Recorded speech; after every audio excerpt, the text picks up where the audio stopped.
Welcome back. This is week 7, lecture 1, Capitalism and the Industrial Revolution. Now, this lecture follows very naturally from the previous lecture on the French Revolution and the development of human rights, where I talked about the shift towards the individual. And the question there was certainly, did human rights as formulated in the Declaration of Independence and the Declaration of the Rights of Man and Citizen, the Declaration of the Rights of Woman and Citizen, refer to all individuals or simply to propertied males, free propertied males?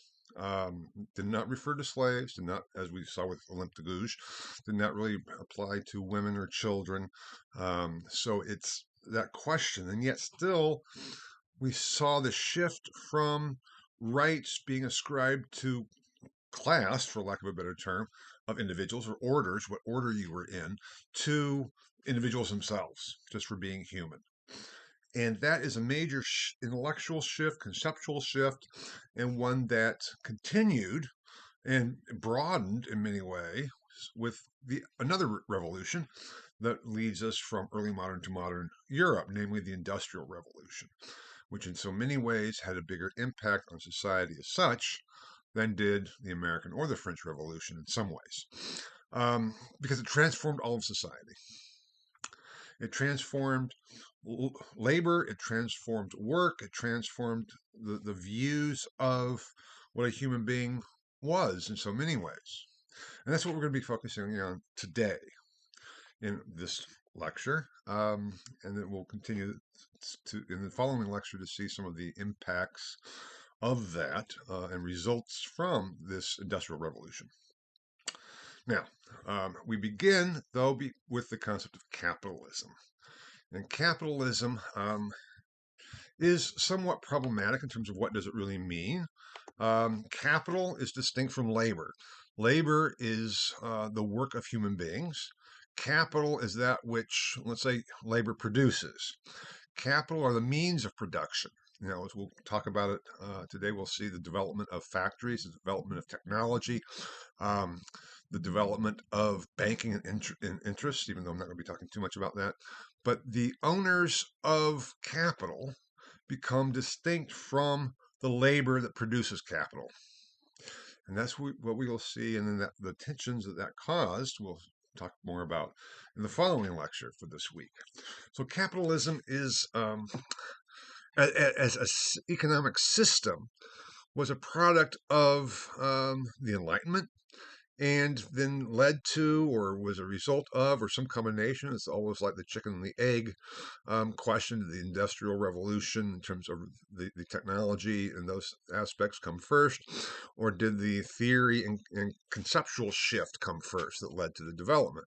And I'm not going to be able to answer that for you, but we do notice this change and shift in outlook in terms of what does it mean to be human? What's the relationship between human beings and the accumulation of wealth?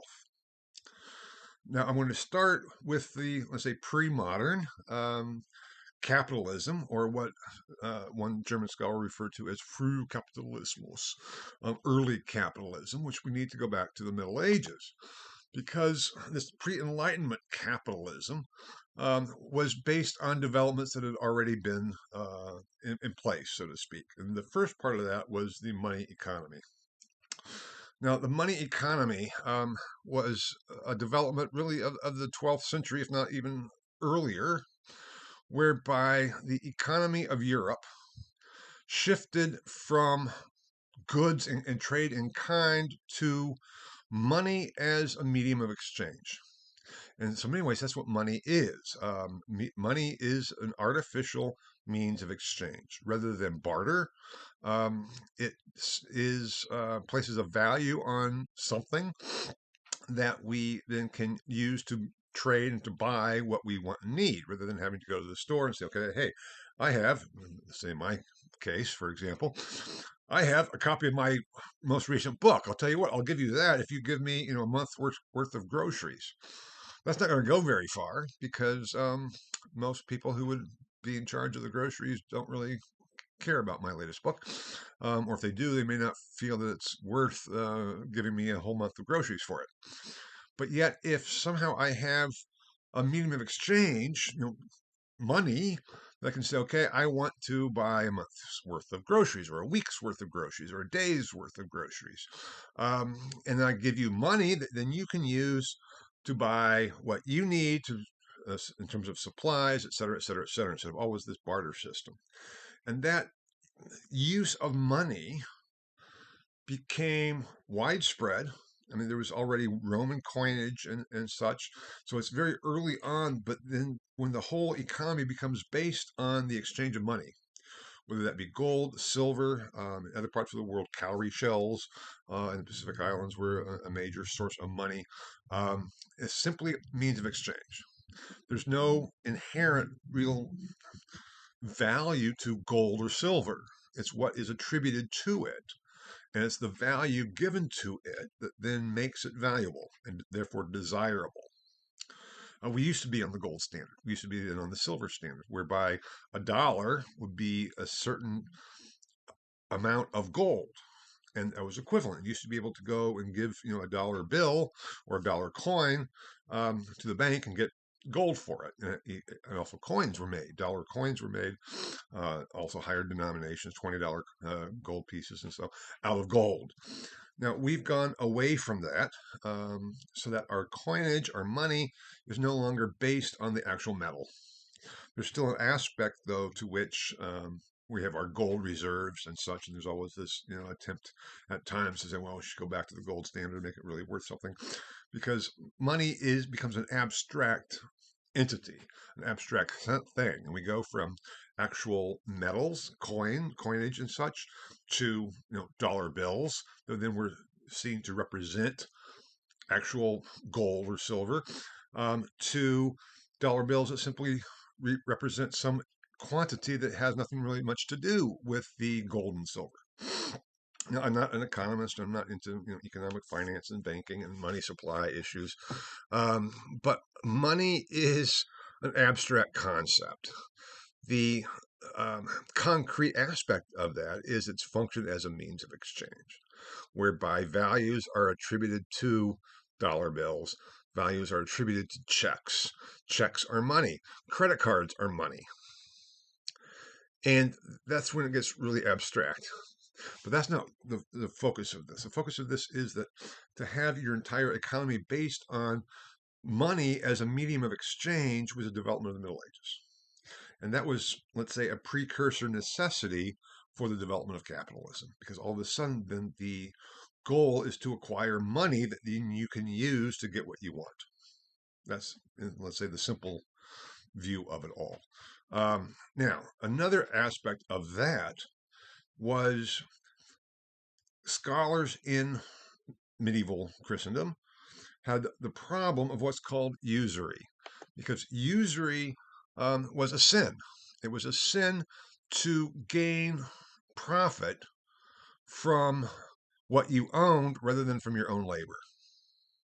So if you had an extra $100 and someone, obviously in the Middle Ages we didn't have dollars, but anyway, if you had extra money and someone asked you if they could borrow it, the Christian response was, of course you may borrow it, my friend, my brother, my Christian brother. I will give you this money, and please pay it back if and when you can.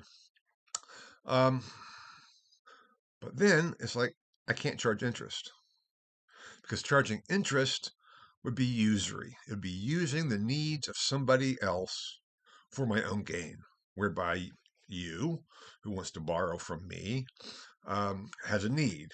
And instead of just meeting that need, I say, okay, but I'm going to get something from it, namely interest. Now, the charging of interest as a concept goes a long way back. We can, if you know the terrible parable, the biblical parable of the landowner who gives one servant, I forget exactly how it all goes, they give three different servants, the same amount of money to kind of take care of. And one goes out and invests it, makes a lot more. The other puts it kind of in a bank and makes a lot, makes some more. And the other is afraid and hides it just to keep it safe.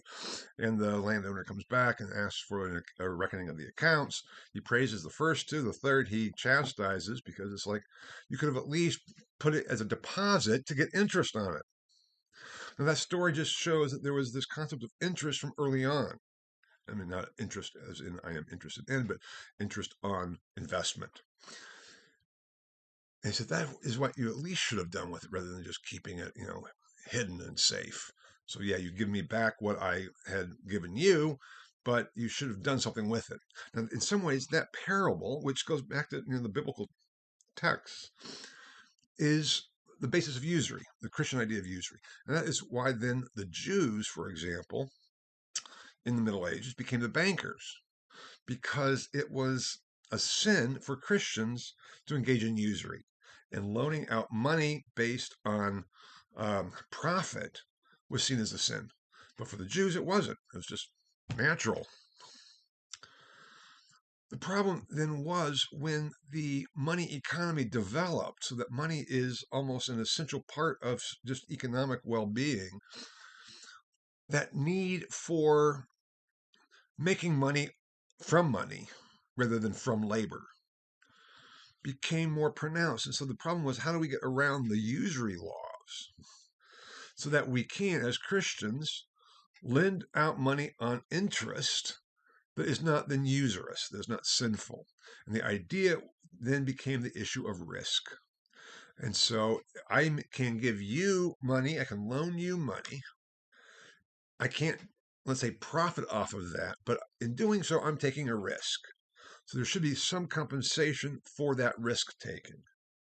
So the question then is, what is the amount of interest I can charge to compensate me for the risk I'm taking that then is not, though, usurious, that is commensurate with what the loan is? So then we can talk about, okay, is 2%, 1%, 2%, 10% interest usurious, or is it commensurate with the risk being taken? Whereas then, let's say 20 or 25%, that's wrong. We still have that concept today with quote unquote loan sharks. We almost can consider some credit cards that charge 25, 30%, especially if you miss a payment. That percentage just goes through the roof. Those aspects are still kind of with us today in some ways, that somehow that's not quite right. And so there's the exchange rates, there's the interest rates that fluctuate back and forth. But already in the Middle Ages, especially in the later Middle Ages, Christian theologians, moral philosophers and such, devised ways to get around that sinful usury in terms of making money. And that was important. And that led to the possibilities of investment, giving money, borrowing, loaning money, whether it's in a banking situation or another aspect I'll talk about in a second, that then would make you money for doing absolutely nothing. I give you money. I don't have to do a darn thing. And then you pay me back with interest. So I make money even though I don't actually do anything. The capital works for me. And that led to not only the development of banking, double entry bookkeeping, these are all medieval developments and phenomena, but also led to investment in some ways, funding public debt. We think of Keynesian economics of the 1950s and 60s, deficit financing as being this big issue of funding the public debt. But if you ever invest in bonds, government bonds, in any case, you are funding the public debt. That's what purchasing a government bond is. It is loaning money to the government, and they have to promise to repay with interest and so. And those bonds are traded and everything else, et cetera, et cetera. But that form of investing in public debt to finance public works, really, we see the first great example of that in Renaissance Florence, which is still medieval Florence in my view, in the 14th century. Because Florence, people in Florence, all of a sudden, and bankers, because Florence was also a center of banking, developed this concept of, as a city, as a corporate entity. I already talked about the rise of guilds and corporations. As a corporate entity, we need to have more money than we have on hand. So we need to get contributions from our wealthy citizens to help pay for public works, but to help pay for public defense, the military, funding military campaigns or whatever it might be.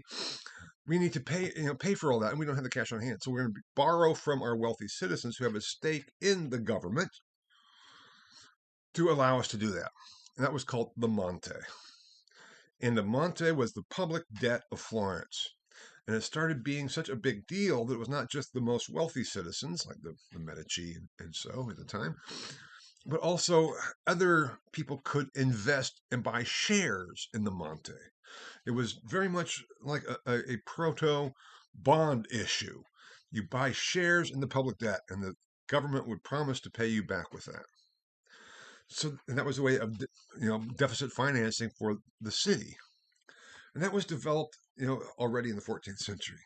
And that concept then led to this idea of if we can do that for the government, we can do that then for corporations. Now, I've already talked about corporations being, a legal person coming from the medieval guilds, the medieval communes. This concept of this entity, this legal entity, a legal person is the definition of a corporation. Being able to function as a person, but it's not a person, but it's a legal person. And as a whole, as that company, if we invest in that company, we can then get profit from it based on the assumed or promised profits of that company. And we have that. I mean, if we go from the Monte to the first joint stock company, which was the Dutch East India Company, which was a non governmental entity or corporation that in which you could invest, and even the monarchs would invest in the East India Company because they offered the chance of making a lot of profit. So this whole concept of I can use what excess money I have, and excess meaning what I don't need to buy my food and my clothing and whatever else I might need just to live, to subsist, I can use that money to make money. And in some ways, that is the essence of capitalism. The capital does the work and produces profits and wealth for you. And that was developing in medieval and then further with the Dutch East India Company in the 17th century, with in early modern Europe, with this idea of growth, investment that was also not just for the government, but for profit writ large. And that is the basis of what's going on. If you see this whole aspect of please invest because you can make money, that emphasis on the individual trying to make profit became not simply a sin at all, but became to see as a positive, as a help for the society, as a help for the government, as a help for the country, as well as help for the individual. And those aspects were all based on the concept of the production of wealth. The capital is the means to produce wealth, wealth for individuals, wealth for the government, wealth for individual companies and corporations. And all of these developments are pre-Enlightenment, pre-capitalistic in terms of the full development of theory of capitalism developments. And without these pre-capitalism, capitalistic developments, the theory of capitalism could not have arisen. So it's on that basis then that when we get to the Enlightenment, after all of this development, and the concept of mercantilism, which we talked about, the government directed economy for the wealth of the government itself, especially in the context of colonialism, the exploitation of the colonies for the wealth of the mother country, that is all then focused on wealth, money, profit. Profit for the country, profit for individuals. How does it all work together?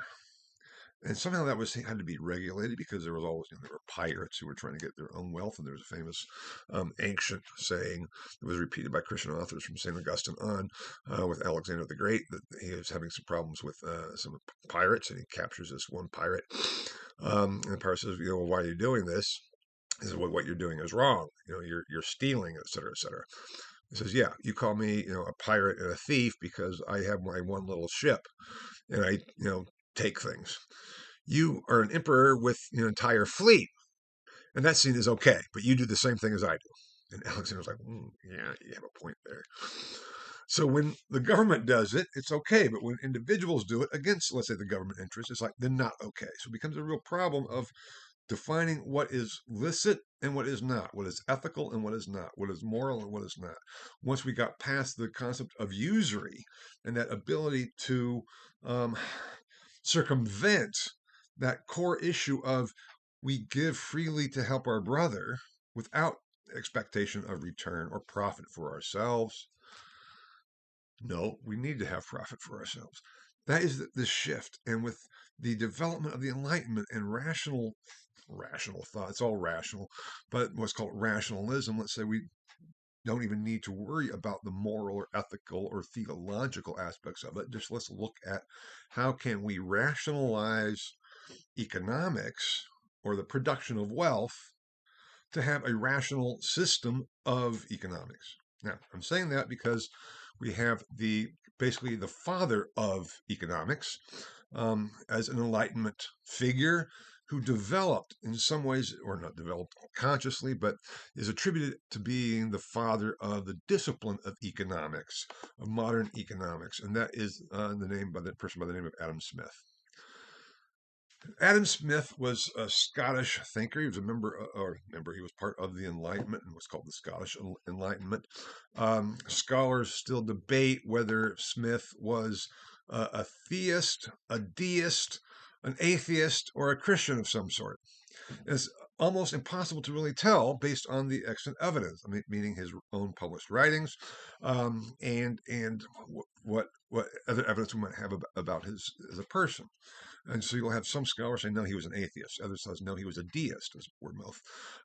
He was, he became known or became associated with and friends with David Hume, who was generally seen to be an atheist.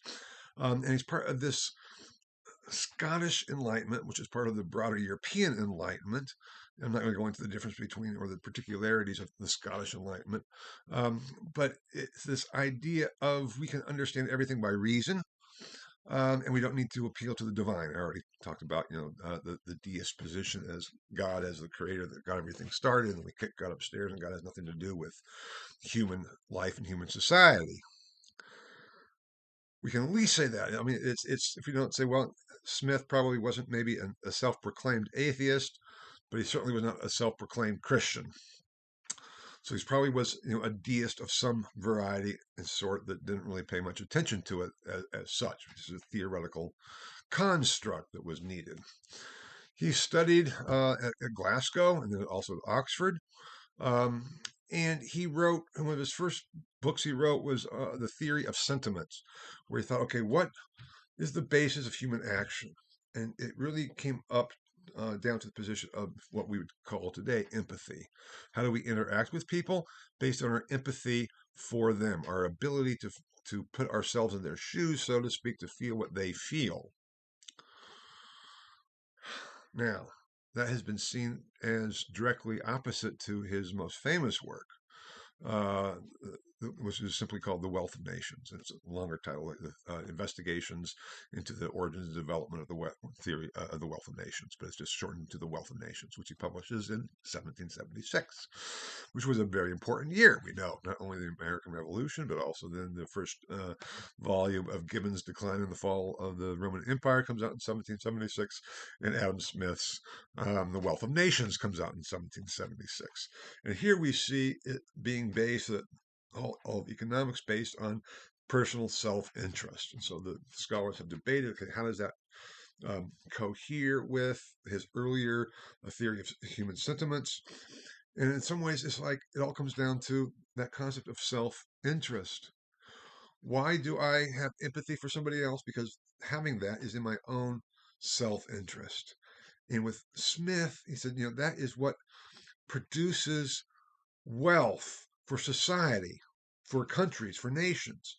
Self-interest of individuals. He argues, the baker or the blacksmith isn't doing this out of the good of their own heart. They're not making bread or making horseshoes or whatever to fill the need. They're doing it to make money. But in doing that, they're providing a public good. So that for Smith, self-interest will result in public good.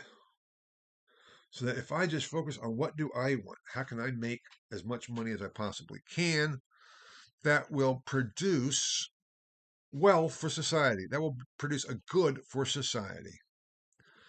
Now, the problem becomes, how do we regulate that? Are there limits to that? And Smith basically said, no, there's not. Because the inherent guardrail, so to speak, are the market forces themselves. And this concept of laissez-faire, which is French for just let it be, let it work, just stay out of it and let it all be. The concept for Smith was there are market forces, just as there are natural laws, there are economic laws that function, exchange in society and economics. And if we don't tinker with them or interfere with them, as mercantilism was doing, it will all work out for the best. And it will all be fair, and there'll be perfect competition, which will then yield the maximization of efficiency and productivity. That was the idea that he had. He said there was in the market forces an invisible guiding hand. Now, this is not for Smith, the hand of God. It can be interpreted that way, but that was certainly not his meaning. He never related this guiding hand to divine intervention at all. It's simply looking at the natural forces and natural causation. He said this natural processes of economic development producing the wealth of nations, by nature, if we just let it all work, will produce the maximization of wealth for countries. Now, he's writing in Scotland. This is, there's tension still between Scotland and England, but still with the British Empire. And he's looking at it from that British perspective. He knew had met in Paris. He met Benjamin Franklin, and he knew, some of the American revolutionaries and stuff. And so there was this kind of international cohort of enlightened thinkers that are all kind of producing this revolution in thought that we refer to as the Enlightenment. And the Enlightenment, in so many ways, was a revolution in thought.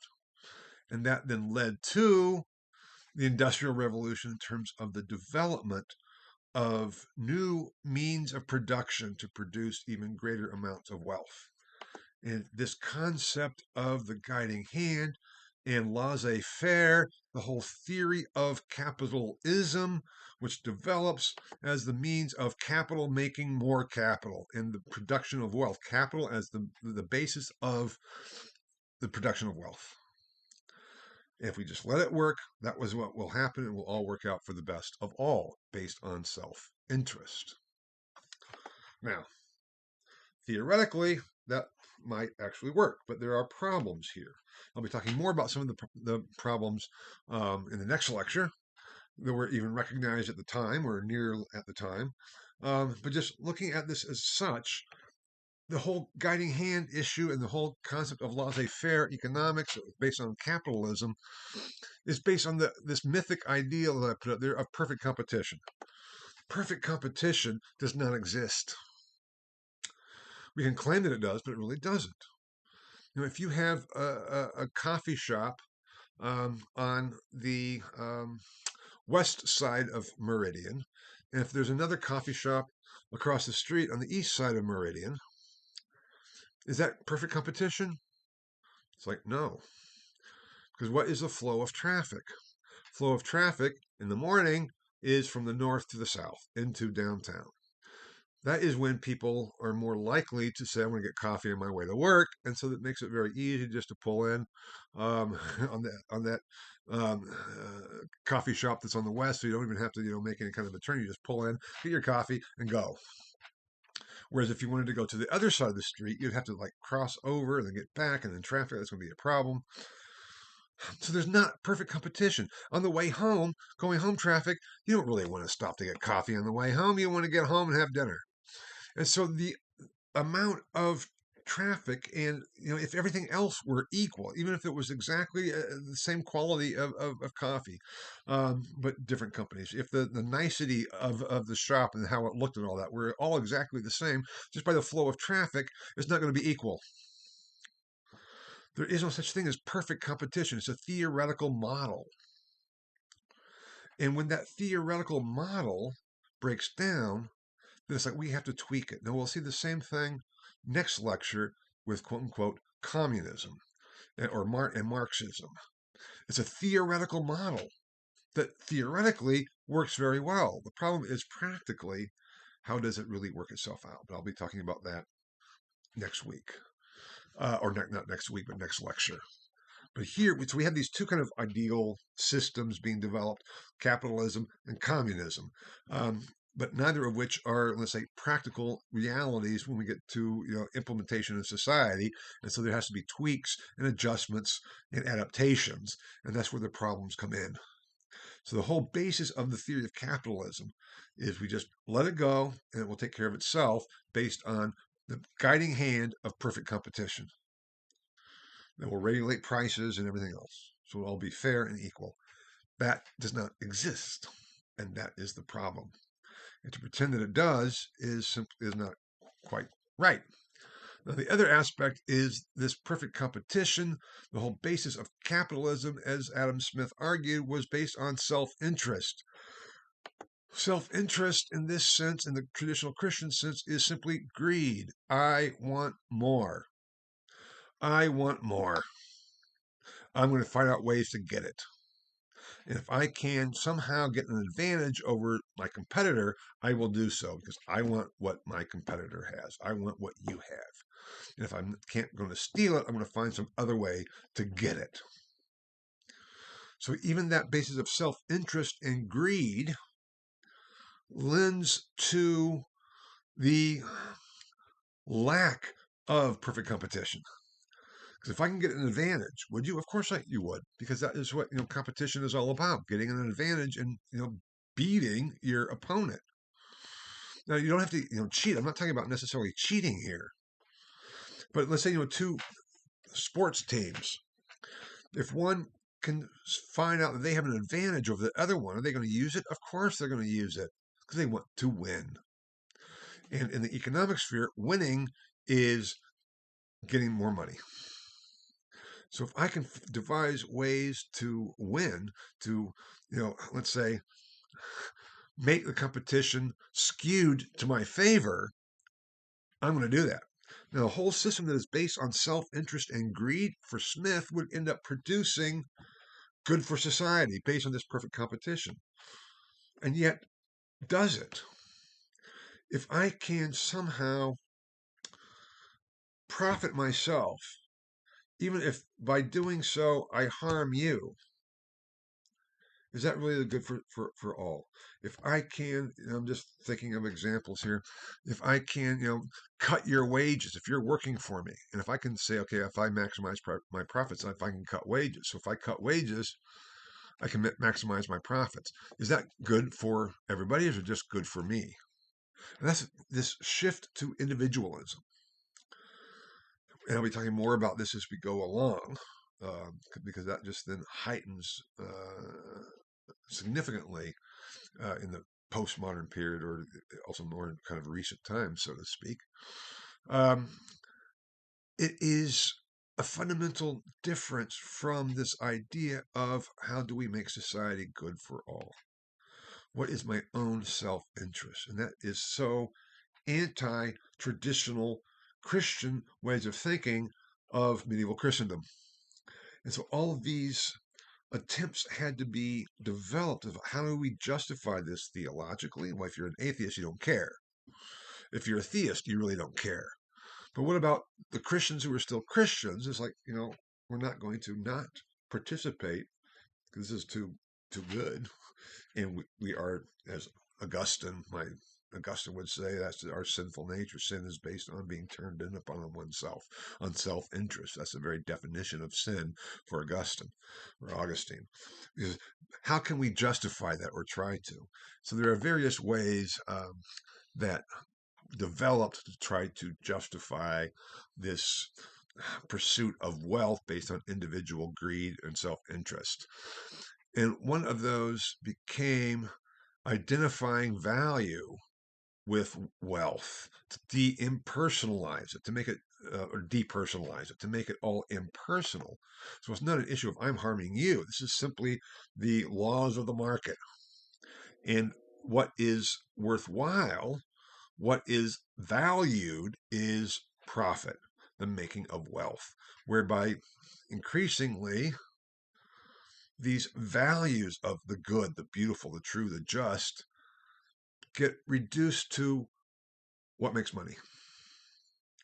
Now, you can say, well, that's a more recent development. And in some ways, in the broader scheme of things, it is, but also it's implicit within the theory of capitalism itself. That the individual pursuit of wealth, that greed, that I want more, produces good for all, has to be questioned because how can it? How does it? Because if I can get an advantage over you, if I can disadvantage you, if I can, exploit you for my own good based on my profit, that profit itself becomes the measure of value rather than anything else. And in some ways, that concept was already implicit there in colonialism. Because what was the theory of colonialism? And this is, even as it was arising even before the emergence of deism and atheism as a self-proclaimed position, there's still good Christian states, whether they're Protestant or Catholic. This idea of, yes, we can exploit the colonies for our own gain, not individual gain, but for the monarch and the divine right of kings, for individual countries as the monarch representing, embodying countries and aspects. And so it was already kind of implicit in this system itself. Can humans ever get away from self-interest and the desire to improve oneself at others' expenses? I say no, and Augustine would say that's because we are born in a sinful state. But if we take it out of that Christian perspective, how do we address this problem? And if once you have wealth, you can use what you have to make more wealth. So there's not an equal playing field. Because if I have to simply use all expendable income that I have just to survive, I don't have the means to invest. I don't have the means for my capital to make more money. Because I need every bit of capital that I have to simply survive. So that is the tension here involved in capitalism as a system and concept. And when then it became impersonalized, that the measure of value was based on wealth, I'll be talking more about that a little bit in more detail later on in this lecture, we get to have a system that seemingly, theoretically, might work, but yet then practically, there's inherently a lot of problems. And again, those are the problems we'll be talking about, and the recognition of some of those problems we'll be dealing with next lecture. But here, this idea of development and how can I make more and do more with what I have led to the development of new technologies that produced and affected the Industrial Revolution, or what we now call the Industrial Revolution, the production of industries. And I'm just going to be now talking about three central technological developments which led to and contributed to this industrial revolution, which completely changed society on all levels. Now we have this, here we go, technological developments. And the first is the development of the steam engine. The idea of how do we do things in a better way. And the origins of the steam engine come from mining of coal, which was needed as a fuel for heating, for cooking, and everything else. There's also silver mines, but I think the coal mines was the first. Because what happens if a mine gets flooded? If water seeps in, you can't work in a flooded mine, so you have to somehow get that water out of there. There's the old-fashioned human labor means of using buckets and just scooping it all up and getting it out, and have its kind of assembly lines of buckets passing it on down the line. Um, but that is laborious and takes a long time. Could there be ways to develop technology that would make pumping out of the water more efficient and much more quicker? And in 1689, Thomas Savery in England developed as a developer, there's an invented the steam pump to pump out water from mines. And I have a picture there on the next slide as a picture of Savery's water pump, how it would work. And I can't tell you all how it would work. It would use steam, heated water, and somehow get it all together to work. And that was a huge development.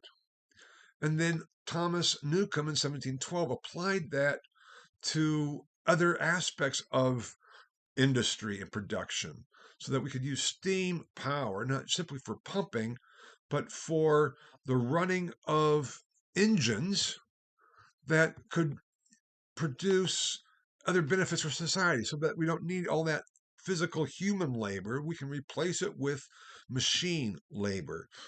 And then James Watt in 1754 developed the first real functional steam engine to power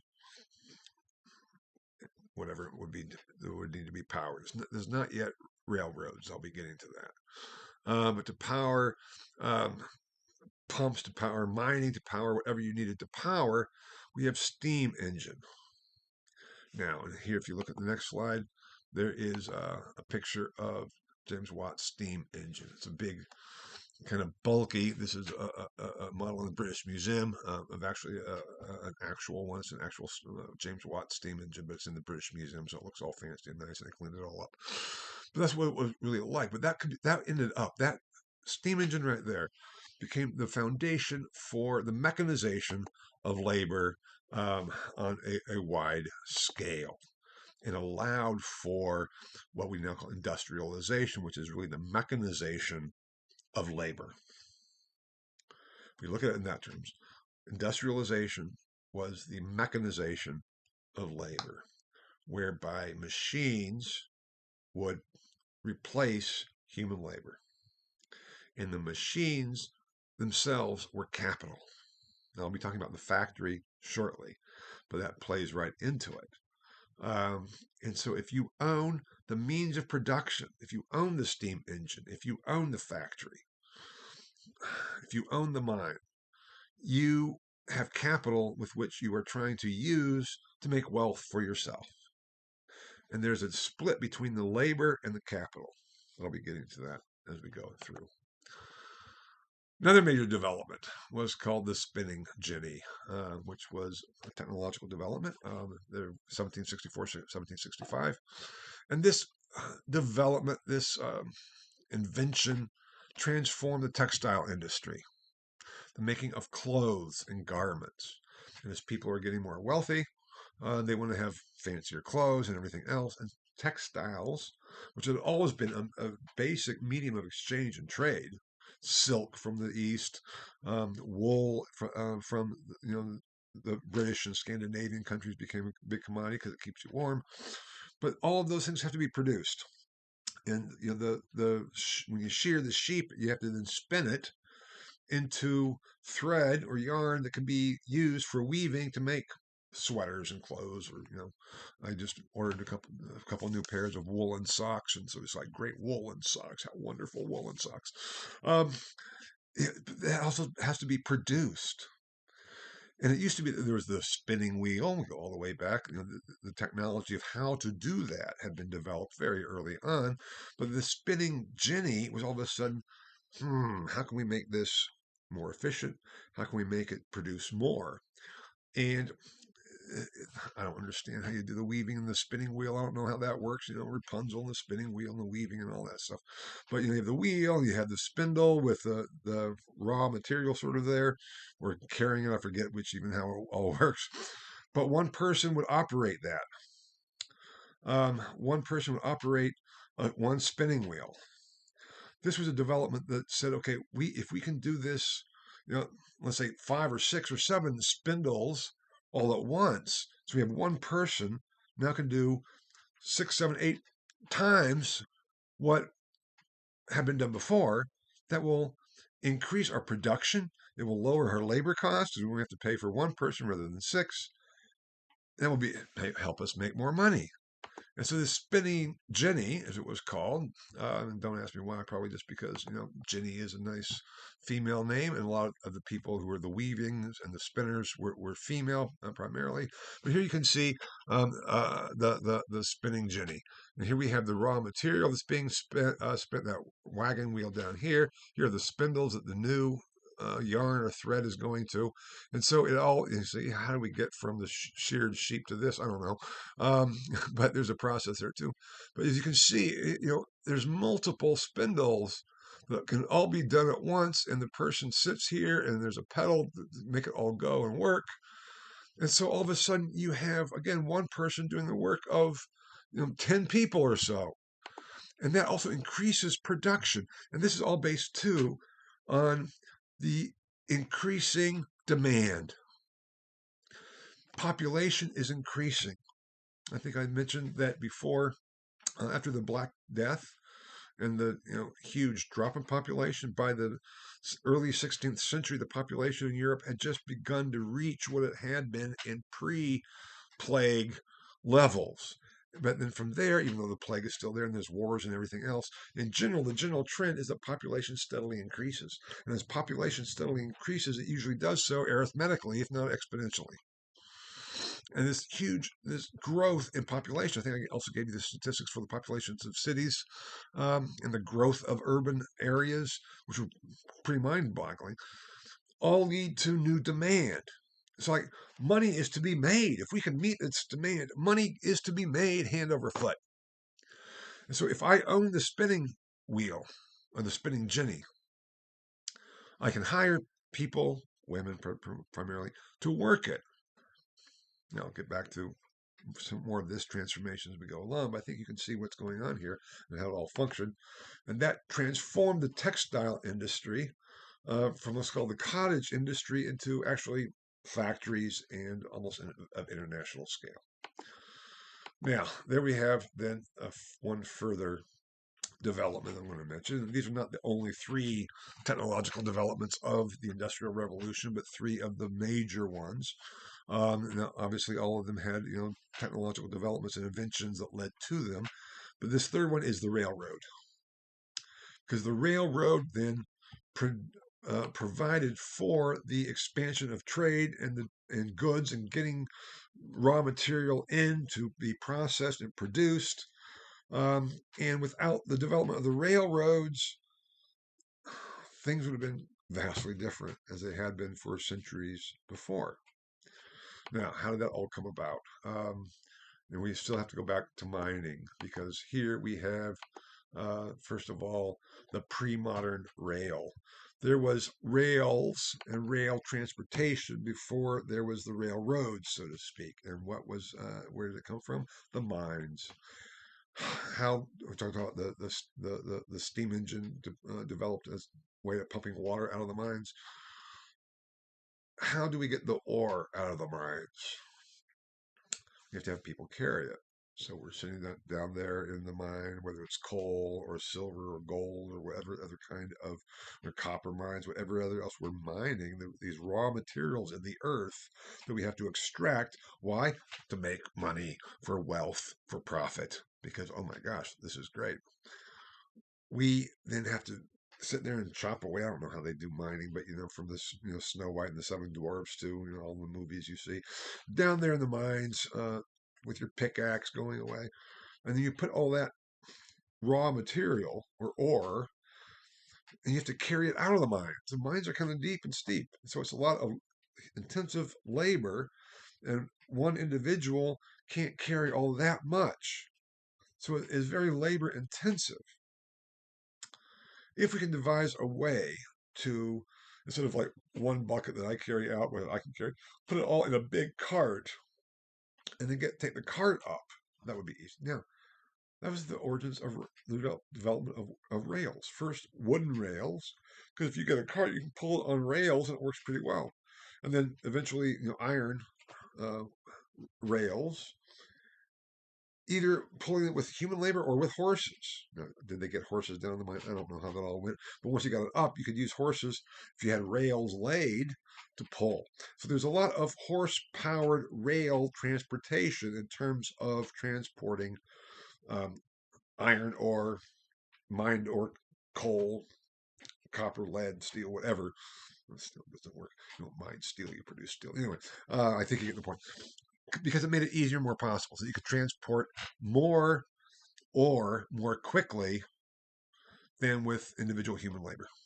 Again, technological development to help make production more efficient, to help make production less labor intensive. So, again, having machines or technological developments replace human labor, and we go from there. And that is kind of the first development. And then it becomes okay, we have now the steam engine. Is there a way to use the steam engine to carry the carts along the rails rather than having horses or people having to pull it? And in 1802, Richard Trevithick developed the first locomotive uh, in order to do just that, to transport carts on rails more effectively and efficiently than it could be done with horses. And here, the next slide, you have that picture of Trevithick's steam locomotive. Because all of a sudden, once the steam engine had been developed, it could be put to different uses.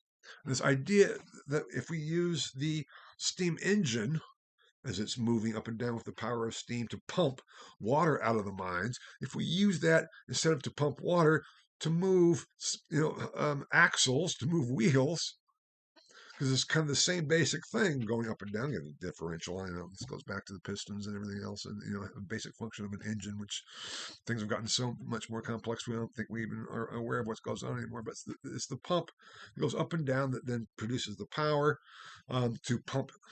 Whether it's oil wells, that's what happens. Up and down, you get pump oil well out of this, and it's all based on the steam power. If we can do that to move a cart, so we put a steam engine on a cart on rails as an engine that can then pull the carts along the rails rather than have the horse having to walk along the side. And that picture of that first steam engine locomotive is also very awkward and complex. It was very awkward and complex at first, but then from there, it really starts taking off very quickly. The technology spreads, and we already, by 1530, just 18 years later, we have the first passenger line from Liverpool, Manchester to Leeds. And it is then using rail transportation for people, not just for goods, but for people. And already from the very earliest development of this, the technology spreads across the globe. I don't have all the dates up there, but we could chart them. When's the first, how does it all spread? And by mid 19th century, rail travel is available worldwide. Australia, throughout Europe, Germany, France, England, etc., Asia, I think too, as well. And so it is an expansive development. And all of a sudden, there is a connection of the world as never before. There have been the connections of trade routes. I think I talked about some of the overland routes, and of course, then with shipping, that still remained. But all of a sudden, overland transportation became much more accessible and doable because a train can go a lot faster than a horse can, even if an early development of rail transportation. And then the movement of peoples too. It just transforms how trade is done. It transforms how people interact because we can now travel much more easily and much more quickly. And here's a connection to where we are because in 1853, here in Indianapolis, we have the first Union Station. Indianapolis Union Station, which you can go and visit, I mean, that building that's there was not the original building that was built in 1853, but it was built in the later 19th century to replace it. It's still there. Union Station, which is a station where all the different rail lines can come together as a common point of dispatching, common point of arrival and departures. That concept of this, this was the first of its kind in the world. Indianapolis Union Station was the first Union station. There were other rail lines that had been developed, named rail lines, but they all had their own hub, so to speak. This is a way of bringing those all together, again, for more efficiency, centralization, and on it goes. And rail power transformed everything because it connected the world, so to speak, at least with that, and it allowed people to travel, and it allowed the new production to be to go into hyperdrive, so to speak, in terms of both getting raw materials and production and selling it. Out we go. Now, all of this led to all these developments, the transformation of work and society. So these technological developments, this idea of capitalism based on the production of wealth and capital making money, making more capital, with based on the profit motive of individual self-interest, did transform society. It transformed labor and how labor was perceived and organized, and it led to the development of the factory. And here I'm just going to talk about some of the developments here. The factory, it had been back in medieval Christendom with the arts and the guilds and the craftsmen, and so you produced your own means of production. If you were an artisan, if you were a blacksmith, you would make the horseshoes, you would make whatever, the axes and the hammers and whatever else, and you would sell them to people who would come to you to get them. So you were in charge of your own production, and you reaped the benefits of your own labor. Same way with textile manufacturing. If you were a weaver, you would weave, and you'd work on on your spinning wheel, and then you would have cloth to be able to sell to merchants who then would make clothes, and on it would go. So that there was a direct relationship between labor and, let's say, profits. And you were in charge of the own capital and the production of capital because you were the artisan in charge. Once we start having this concept of we can do things more efficiently with less labor, things started to change. I have it there, the putting out system. We have then, let's say, the putting out system for cloth manufacture. That's where it comes down to. First, if I'm a cloth merchant, see, rather than, let's say, I just have to go to individual weavers to get my raw material, how about I make deals with a few of them and say, I'll tell you what, I will pay you to produce X amount, and you have to provide it only to me.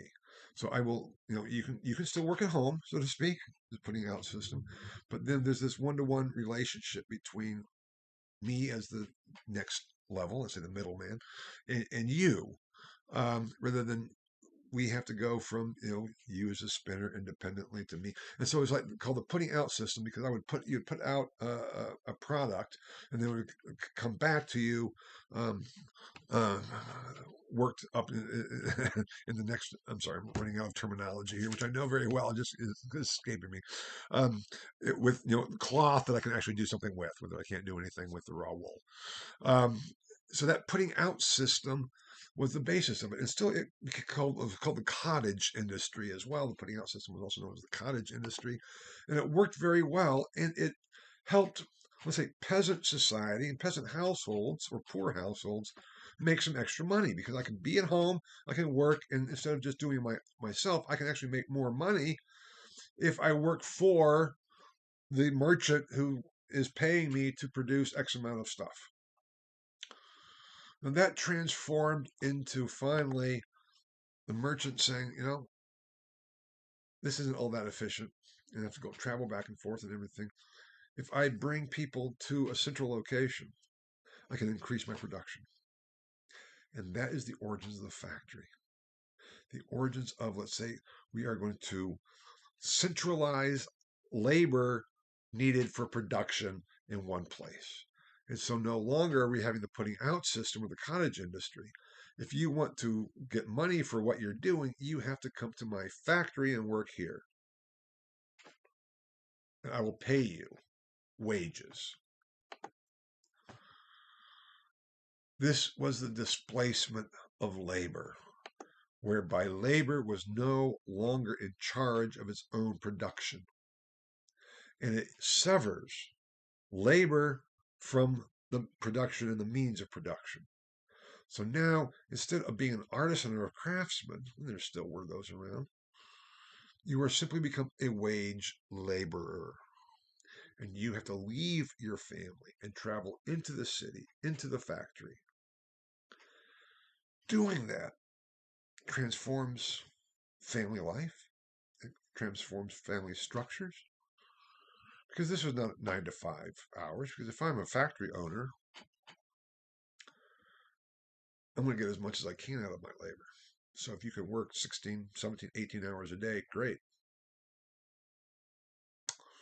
If you are, women and can work that long. If you are, 10 years old and can work 16 hours a day, fantastic. You can make more money, people. If you're a poor household and you need extra money, put the kids to work. This was before child labor laws, and we'll see that this in the next lecture.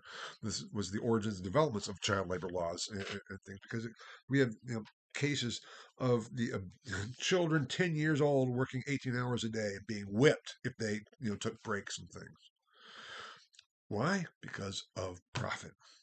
Because if I am in charge, if I can exploit labor, of course I can, because there's plenty of labor people want. As the money economy is transforming into this capitalistic system, all of a sudden everyone needs money to be able to buy basic necessities of life. And if you don't have that, if you don't have anything to trade or whatever to borrow with or money, the way you get money is you have to now work for somebody else.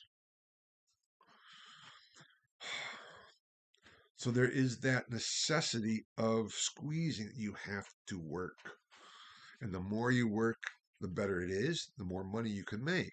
But if I'm a factory owner, if I can pay as little as possible, I can make it work.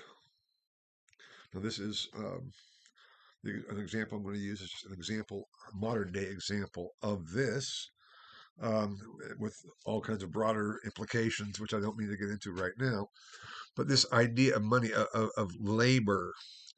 My wife taught at a charter school in Indianapolis for a year or so. And I'm not going to name the charter school or anything else. In some ways, it worked pretty well. But the head of it, who styled himself as the CEO of the school, had a view of teachers as simply wage laborers. He even told the staff, he said, teachers are like pens. They are to be used up, discarded, and replaced. When you have that disdain for the labor, when you have that objectifying of the labor, that you're just a thing to be used for what? For his own profit. He was making a lot of money. He was getting, a 3-figure salary. He hired his wife to be the principal and got a 3-figure salary, whereas teachers were paid pittance. That is almost like a modern example of the factory model. That's the only reason I mention it, because of all the abuses, which I'll talk more about next lecture, of this factory system, and the capitalists, those who own the capital, exploiting the labor, the workers. Society said, we can't really let this happen. This is really going too far. We have to step in to make regulations, because this is inhumane behavior. We have to adjust it. And again, that's what we'll be seeing next lecture. But here, that exploitation was what was going on. And it destroyed, or I shouldn't say destroyed, but it greatly affected family life. The family life of the urban cottage industry, of the peasantry working all together, was all of a sudden we are now displaced from our production as labor, and wage labor became separate from the means of production. And that split, whereby you are not in control of what you're producing. You're producing something, your labor is producing something for somebody else. You do not reap the benefits for what you produce. You simply get paid a wage that for the capitalist is going to be as small as possible to maximize their profits, which makes perfect sense if you're looking at it in those terms. If you're looking at it as profit, money is value. Labor is not value except to the point that it can contribute to the maximizing of my profits. So the shift in family life, the shift in core values, the exploitation of people for individual profit, which we already seen in the slave trade, is now just being transformed to the factory. What to do about it? This was all based to, or at least a contributing factor, was in terms of the justification, just like I said, they had to come up with, Christians had to come up with ways around usury. This abuse of human beings as wage laborers had to be justified too, if you're, again, in a Christian context. If you're, again, an atheist or even a deist, you don't really care or worry about it, except for, if I'm, human beings are great people. Well, not really. If I can exploit them for my own gain, I certainly will. How do we justify this new emphasis on wealth, this new emphasis on profit? And we see emerging, which had already in the 16th century, what Max Weber referred to as the Protestant work ethic. Now, Max Weber was a 19th century philosopher, economist, sociologist, a huge figure, and Economy and Society is his major work. But he also has a very influential book called what is it? Capitalism in the Spirit? No, Calvinism in the Spirit of Protestantism, or something like that. I forget exactly what the title. I should know it off the top of my head, but I'm losing out on that. But what he argued, this was what made Calvinism very distinct and in some ways far more successful and far more influential than Lutheranism, was that Calvinism espoused what Weber referred to as a this-worldly asceticism, whereas Lutheranism was based on an otherworldly asceticism. For Luther, the idea was that we need to live our lives, but it's not going to lead to changes socially or politically or economically necessarily, because the whole point is the next life. Whereas Calvin, or Calvinism, I should say, was focused on asceticism in this life, that we need to have that discipline to lead disciplined, principled lives. Now, this whole view, I say the perversion of Calvinism, is a perversion of Calvin's view, because what it became seen as is, let's say, we know from Calvin that God predestines. God elects his elect and predestines them for heaven, and he then damns everyone else to hell. So, we have to make sure that we're part of the elect, part of the predestined, because we don't want to go to hell, obviously. How do we know? Well, we really don't, but there are marks. Just like for Calvin, there are the marks of the church: discipline, correct administration of the sacraments, and pure preaching of the gospel. So there are marks of our predestination, namely success. Do we live principled, ethical, moral lives? Are we doing well? The idea behind this was, if God has predestined someone to hell, is God going to make those people successful? No. God only shines his favor, using, again, the masculine pronoun in this context, on those whom he has predestined to eternal glory. So, therefore, if you are successful in life, that must be evidence that you are part of the predestined. So the idea is to work as hard as you possibly can to be successful, so you can see that you're part of the ordained. It's a complete inversion of Calvin's view. It turns Calvin's understanding of predestination into complete works righteousness, so that we have to live this disciplined, work hard life. And evidence of our success, evidence of our predestination, is how wealthy we become. You may have heard the term the prosperity gospel, which is, again, late 20th century development, but its origins here is in this concept of Calvinist and the Calvinist work ethic of, if we are not successful, it's our own fault. If we are not successful, it's because we're lazy or something's wrong with us. If you work hard and apply yourself and follow the rules, the ethical, moral rules, legal rules, you can be successful, and that will show that you're part of the predestined. That emphasis on work, on discipline, was the complete inversion and perversion of Calvin. But we see that perversion in Calvinism as it was developing in the course of the 17th and 18th centuries to justify the exploitation of those who clearly weren't part of the elect. Because if you're just a wage laborer whom I can exploit, just like I can exploit slaves, I'm not a slave owner. I'm just not paying my workers a livable wage. I'm just, trying to squeeze everything out of them that I possibly can for my own profit, and that's okay. No, I don't own them. I'm not a slave. I'm even against the slave trade. Maybe I do have slaves, but I'm against the slave trade. But I'm going to, screw my labor as much as I possibly can. Once I get out of them what I can and get rid of them, I can always replace them with more, because the amount of the labor market is much greater than than the need.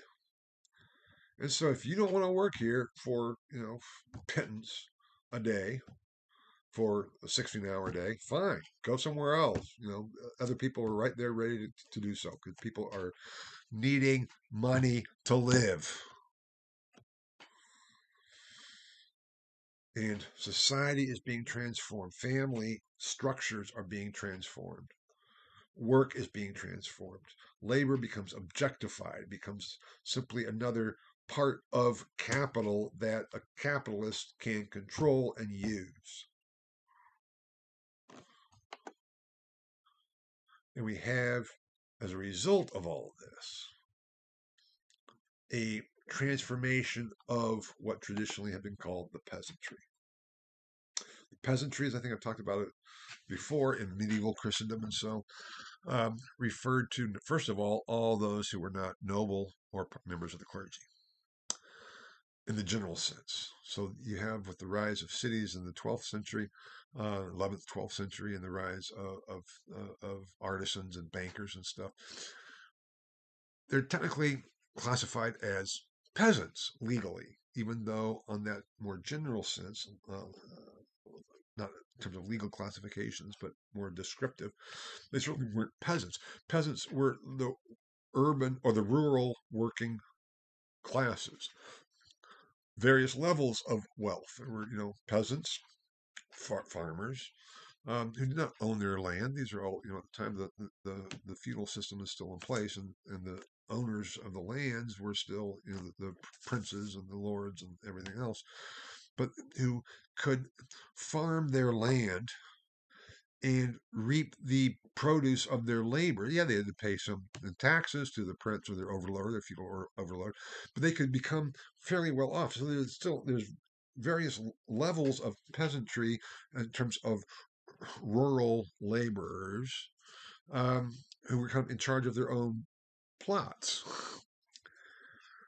But they were still, comparatively, some were very poor, almost enslaved. Serf laborers were not well off, but some of the peasants were fairly well off. And then also in terms of small towns and villages, they would be participating in small towns and villages. And so you have, let's talk about Luther's parents. They're miners. They weren't real peasants as we were thinking of them. But that level of peasantry still existed. But now we have a whole new development of peasantry, which begins with the whole process of urbanization and just continues into the 16th century and 17th century and 18th century, and on into the 19th century, namely the urban poor. not just the rural poor, the urban poor. There was a slogan that was a medieval slogan that was then actually um, transformed and used by the Nazis, but I'll get there when I get there in World War II. But that is, civic air makes you free. Stadt Luft macht frei. The idea that if you can get to the cities, you're free and can thrive. And for a good while in medieval Christendom on into early modern Europe, that idea was still there. I can go to the city. I can't really make a living that much more on the farm, especially if I'm a second or third or fourth son. Where am I going to? I can't divide everything because there's not that much to go around. I need to go elsewhere to find my means of survival and subsistence. So I'm going to go to the city, and there I can freely develop a craft, a trade, or whatever, and I can make my fortune. So to speak, my fortune. But this led this transformation of city life. I'm not saying that there was no urban poor before there were, but with the development of the factory, with the development of industrialization, the transformation of labor and family and society, we have a whole new problem of urban poor people in the cities who cannot survive, who are failing, who have nowhere else to go. So that's why I talk about the new peasantry of the urban poor and what to do with them. We've been struggling with this problem ever since. Just think of all the debates and discussions today. What do we do about the homeless? It's their fault. They should just get a job. They're ugly. We need to get them off the street. What do we do about them? Well, okay, I kind of maybe feel for them, but I don't want them, have to see them or deal with them. How do we deal with these problems? The urban poor, especially if there are people with mental problems, with sicknesses. Because if I'm in the city, if I'm living in a squalor, if I get sick, who's going to take care of me? How do I get health care? Because I can't work. If I get, or if I get hurt on the job, if I'm going into the factory, let's say, I work, let's say 6 days a week, if not 7 days a week. I can't live at home in the country. I have to, somehow have lodgings in the city because I don't, I work more than I don't. What if I get hurt? So I can't work. Does the capitalist take care of me? Absolutely not. You're out. So I'm sitting there. I can't work. I can't then earn to pay to buy what I need to survive.